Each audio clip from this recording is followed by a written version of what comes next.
Right, ladies and gentlemen, here they are. All the cars in the Ford Escort class.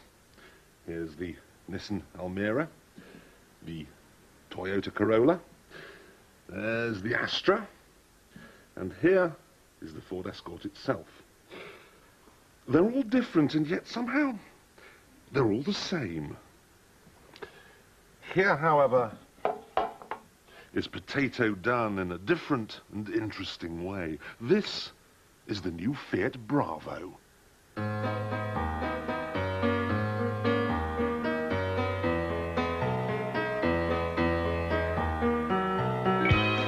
This is what I've been on about. This is what an ordinary, medium-sized car can look like if you put a bit of effort into it.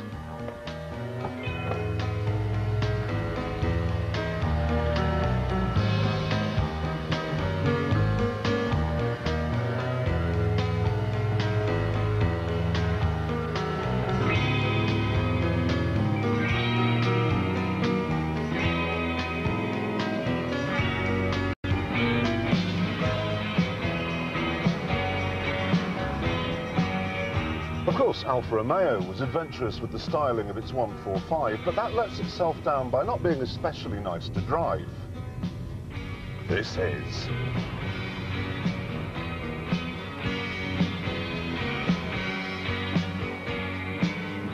Underneath, it's quite similar to the old Tipo, the car it replaces. But it's much more solid. Fiat say it's twice as rigid as a Volkswagen Golf, and that shows in the bends. This is wonderful.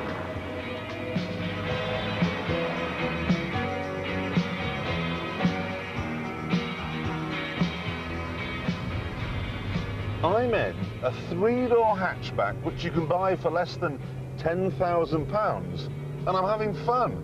And it's only got a 1.4-litre engine. Oh, happy days are here again. A good-looking car that's nice to drive and cheap to run too. This model should be an Insurance Group 9, and even if you drive it with verve and vigour, you should get more than 40 miles to the gallon. Happy days are here again, the skies above are clear again, there's nothing at all. But hold on a minute. You're thinking, what about practicality? Well, there's as much space in the back there as there was in the Tipo. And then if you come back here, the boot is a pretty decent size too. But what if you need more doors?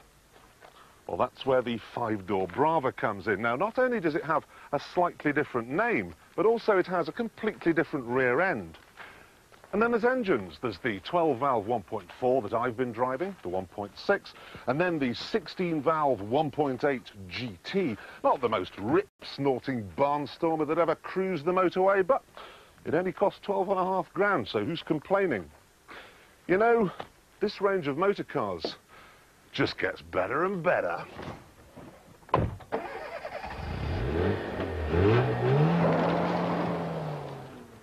How come you've been so brave? I mean, the current thinking in the automotive world is make the cars look the same, don't put anyone off, and yet you've done this.